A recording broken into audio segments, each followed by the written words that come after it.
Une des caractéristiques de la série Last Man, c'est l'utilisation des techniques de l'animation limitée. Le dessin animé est un art coûteux.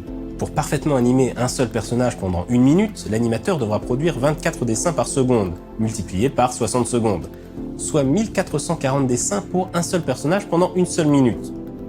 Évidemment, on a rarement besoin d'autant de dessins, et il est possible de donner l'illusion d'un mouvement fluide avec seulement 12 images par seconde plutôt que 24. En réalité, seules quelques séquences importantes sont vraiment animées à 24 images secondes. À partir de 12 images par seconde, on considère qu'un dessin animé propose une animation complète, full animation en anglais. Tandis que les animateurs des studios Walt Disney mettaient un point d'honneur à proposer des œuvres en full animation, d'autres studios ont très rapidement cherché des techniques pour produire des dessins animés plus rapidement et pour moins cher.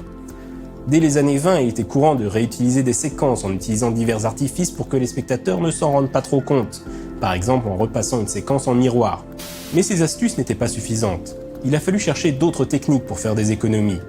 Le mouvement d'un personnage est découpé en images clés, qui représentent les étapes les plus importantes de l'animation. Les images entre 2 images clés sont appelées les intervalles. Or, il est possible de garder l'illusion visuelle d'un mouvement en réduisant le nombre d'intervalles.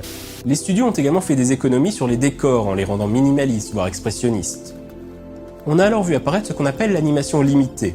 L'idée est d'animer uniquement ce qui est nécessaire, par exemple en ayant des cellulos séparés pour les parties statiques et en mouvement du corps d'un personnage. Si le personnage ne fait que bouger son bras, seul le bras est sur un cellulo séparé. Ou alors sa tête est fixe, mais sa bouche est animée, et ainsi de suite.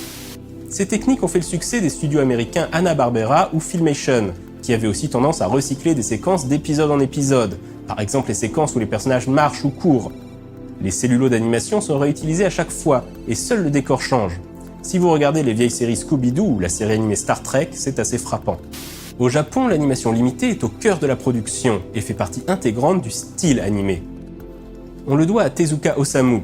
Au début des années 60, fâché avec Toei, il fonde sa propre société d'animation, Mushi Productions. Et pour pouvoir s'imposer dans le milieu et proposer une compétitivité à toute épreuve, il va limiter l'animation au maximum. C'est ainsi que sur Tetsuwan Atom, la première série animée japonaise, les animateurs ne réalisent que 3 dessins par seconde en moyenne. Ils multiplient également les astuces comme celles mentionnées plus tôt, mais aussi des plans fixes avec des personnages de dos qu'on entend discuter sans voir leur visage, des cellulos d'effets spéciaux séparés et réutilisés sur plusieurs scènes, une multiplication des plans courts afin que le spectateur n'ait pas trop le temps de réaliser que l'animation est saccadée.